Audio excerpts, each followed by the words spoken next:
TTP के हवाले से पॉलिसी थी 2021 में, उस वक्त बनी जब अफगानिस्तान में यूएस फोर्सेस का इनखला हुआ, उस हवाले से भी कहा गया कि वो गलत पॉलिसी थी। एक लीडर जो है अगर अपनी गलतियों से ना सीखे, इस तरह की पॉलिसीज अडॉप्ट करे तो पूरी कौम को जो है वो खून के जरिए उसकी कीमत चुकानी पड़ती है। तो यानी कि नाम नहीं लिया, लेकिन रेफरेंस इमरान खान उस वक्त वजीर आजम थे और वो क्योंकि बार बार ये कह रहे थे कि हाँ टीटीपी के लोगों को दोबारा रीसेटल होना चाहिए, तो जो तनकीद का रुख था वो उनकी तरफ था और उनकी गलत पॉलिसी की तरफ था। अगर आप उसकी तारीफ देख लें तो मैं पूरा प्रोग्राम आपके साथ कर लूंगा। टीटीपी के लोग जो है वो पीडीएम के दौर के अंदर यहाँ जो खान साहब के जाने के बाद जो लोग लाए गए उनके सबूत मौजूद है, उस पर पीटीआई ने पूरी भरपूर मुखालफत की है। तो सिर्फ एक स्टेटमेंट से ऐसे बात नहीं होती। बात यह है कि इमरान खान साहब के साथ उस वक्त आपको याद होगा कि जनरल बाजवा आर्मी चीफ थे, वो सारी मीटिंग और हर चीज यहाँ पे मौजूद है। अगर खुल के फिर बात होगी तो फिर तो जो है वो बहुत सी चीजें और तरफ से निकल जाएगी, वो नामुनासिब है।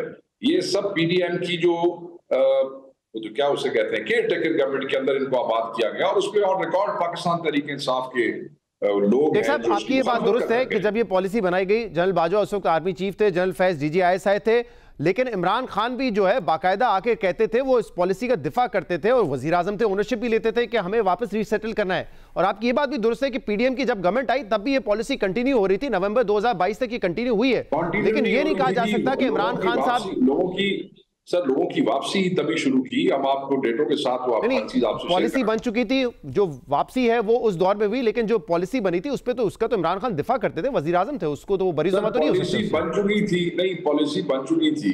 इमरान खान साहब चले गए थे, इनकी मर्जी का वजीर आजम वहां पे आ गया थी, तो उस वजीर आजम ने कहना सी पॉलिसी चेंज कर देता। इमरान खान साहब ने इख्तियार तो नहीं सी, वो वजीर आजम आया बैठा था, उसको कह देते शहबाज शरीफ पॉलिसी चेंज कर देता। तो मैं ये समझता हूं कि इतनी बड़ी पाकिस्तान की जमात के हवाले से इस किस्म के नफरत आमेज तासुरात, इस किस्म के जो एक्सप्रेशन है वो नामुनासिब है। और डीजीआईएसपीआर के हवाले से बिल्कुल भी ये अच्छा नहीं लगता कि वो इस किस्म की बात करें। कोई सियासी आदमी बैठ के आपसे गुफ्तगू कर रहा हो तो उसका वो तुक बनता है। ये तो ही is not party to the. आपकी जो सूबाई हुकूमत है खैबर पख्तूनख्वा में, उस हवाले से भी बात हुई दो मौकों पर, तो एटलीस्ट एक तो पारा चिनार में जो इस वक्त हालात हैं उसमें भी कहा गया कि जो गवर्नेंस है वो बेहतर करें, जानबूझ के इसको जो एक मसला का और इशू बनाया जा रहा है, असल में ये कबायली और ज़मीनी तनाज़ा है। फिर ये भी कहा गया जब एक सवाल हुआ कि दहशतगर्दी इतने सारे ऑपरेशन के बावजूद क्यों नहीं खत्म हो रही, तो उन्होंने कहा जो फौज है वो अपना काम कर रही है, लेकिन बाकी जो खला पुर करनी है वो सूबाई हुकूमतों ने अपने सिविल इकदाम के जरिए करनी है, बेहतर गवर्नेंस, बेहतर तालीम। जी इस वक्त तक तो जो सिविलियन गवर्नमेंट है इस वक्त सबसे ज्यादा वो कर रहे हैं, डेली की शॉर्टेज जा रही है, कई हजार टन दवाइयां वहां पे पहुंच चुकी है, फूड सब्सिडी दे दी गई है। जरगे के लिए चीफ मिनिस्टर खुद कुरम गए हैं, उन्होंने किसी को इस्लामाबाद नहीं बुलाया या उन्होंने किसी को पेशावर नहीं बुलाया, उनके वज़रा वहां पे बैठे रहे। मेजॉरिटी चीजें जो है वो सॉर्ट आउट हो गई हैं। उसमें से एक फरीक ने असला सरेंडर करने के हवाले से कुछ दिनों का वक्त मांगा और उस वक्त के हवाले से उनकी कंसर्न्स है कि आसपास जो है वो तालिबान मौजूद है, अगर वो असला दे देंगे तो फिर उनकी हिफाजत का सिलसिला क्या होगा। अब उस हवाले से भी कोई पॉलिसी आ रही है और हर जगह पे सिविलियन गवर्नमेंट ने बढ़ चढ़ के उस मामले के अंदर फैसिलिटेशन की है। कुछ चीजें उनकी डोमेन में है और कुछ इनकी डोमेन में है और कुछ जो है वो फेडरल गवर्नमेंट की डोमेन में है। मेरा ख्याल में सबको अपना अपना काम करना है, तब जाके काम होगा।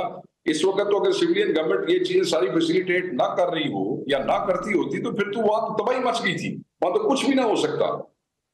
तबाही तो पारचनार में ऑलरेडी मच चुकी है शेख साहब। 130 अफराद की जान जाना कोई छोटा मामला नहीं है, और वो भी उस वक्त जब आप लोग इस्लामाबाद आ रहे थे एहतजाज करने के लिए, तब ये सारा मामला हो रहा था। और मेरे ख्याल से ये बात गलत नहीं होगी, आपको एक्सेप्ट भी करना चाहिए कि केपी हुकूमत की तवज्जो मरकूज हुई है वो बहुत देर बाद हुई है। ये मसला काफी नहीं सर, आप बिल्कुल गलत कह रहे हैं सर, आप बिल्कुल गलत कह रहे हैं। इसलिए कि 22 तारीख को केपी गवर्नमेंट के 2 मिनिस्टर साथ 4 एमपी उस जिरगे में मौजूद थे।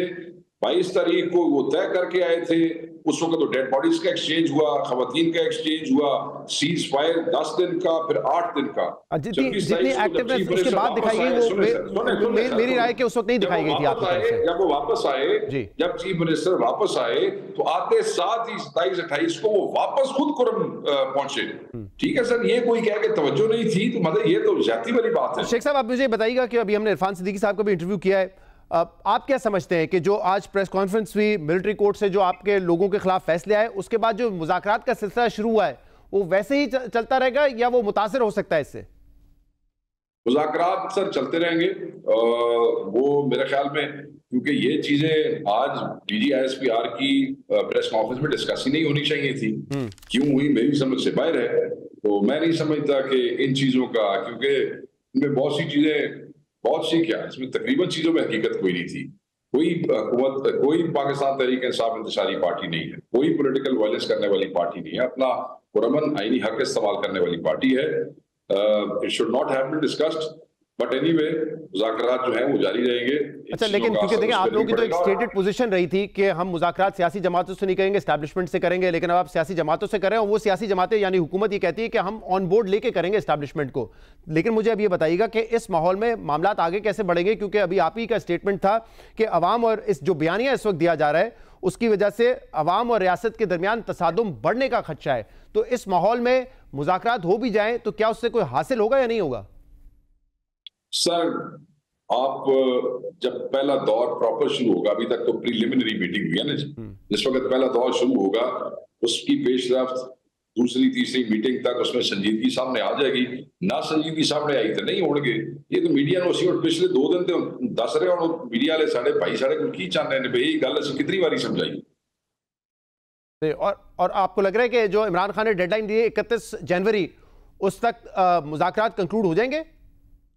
सर हो जाने चाहिए। इसमें कौन सा आपने कोई नया एटम इजाद करना है या कोई दवा तो को न्यूक्लियस वो करना चाहिए। ये गल्लां ने सबको पता है, हर किसी को अपनी अपनी बीमारी का पता है और हर किसी को पता है कि दवाई क्या है। शेख साहब, व्हेन आई से कंक्लूड, इसका मतलब कि किसी कोई रुख इख्तियार हो जाएगा, आप लोगों के मुतालबात पूरे हो जाएंगे? क्योंकि आप कहते हैं इमरान खान की रिहाई चाहिए, असीरान की रिहाई चाहिए। कुछ असीरान आपके जो है उनको सजाएं हो चुकी है। इमरान खान की रिहाई के हवाले से हुकूमत कह रही है कि मास्टरमाइंड तो वही थे 9 मई के। आज भी जिक्र हुआ कि 9 मई के जो मास्टरमाइंड है उनको भी इसमें जाहिर सी बात है सजा होनी चाहिए। तो फिर कैसे आप कह रहे हैं कि कंक्लूड हो जाएंगे और मुतालबात पूरे हो जाएंगे? हो जाएंगे सर, चीजें चलने तो देना। हम तो यही तवक्को रख के बैठे। अगर आपका क्या ख्याल है, अगर हम ये समझे कि इसका कंक्लूजन कोई नहीं होना, तो फिर हमको वेल हैं या फारिग हैं कि हम फिर इनके साथ चाय पीने के लिए जाएंगे मुज़ाकरात में। अगर हम पहले ये ज़हन मिला के बैठ जाएंगे कि होना ही कुछ नहीं है। सही। और ये जो सिविल नाफरमानी की तहरीक है, इस हवाले से कल अलीमा खान ने कहा ये जारी है, यानी कि ये स्टार्ट हो चुकी है सर, जारी अच्छा। है। मैं दसा दोनों तुसी मेरे भाई हो। हाँ। मैं पिछले 10 दिन तो हर प्रोग्राम में हर अपने एंकर भाई को दस चुकिया हूं तो साढ़े तो कुरान चवा लो कि भाई जारी है। सही है, जारी है। क्योंकि वापस होने की कोई कॉल हमने दी नहीं। तो पता नहीं आपको कौन आदमी ये बताता है कि जब कोई कॉल आने की तो है कॉल, तो वापसी की कॉल सुनी आपने किसी से? सही। तो शेख साहब, आप कह रहे हैं कि जो सिविल नाफरमानी की कॉल आपने दी है वो तहरीक जारी रहेगी और मुज़ाकरात के दौरान भी जारी रहेगी?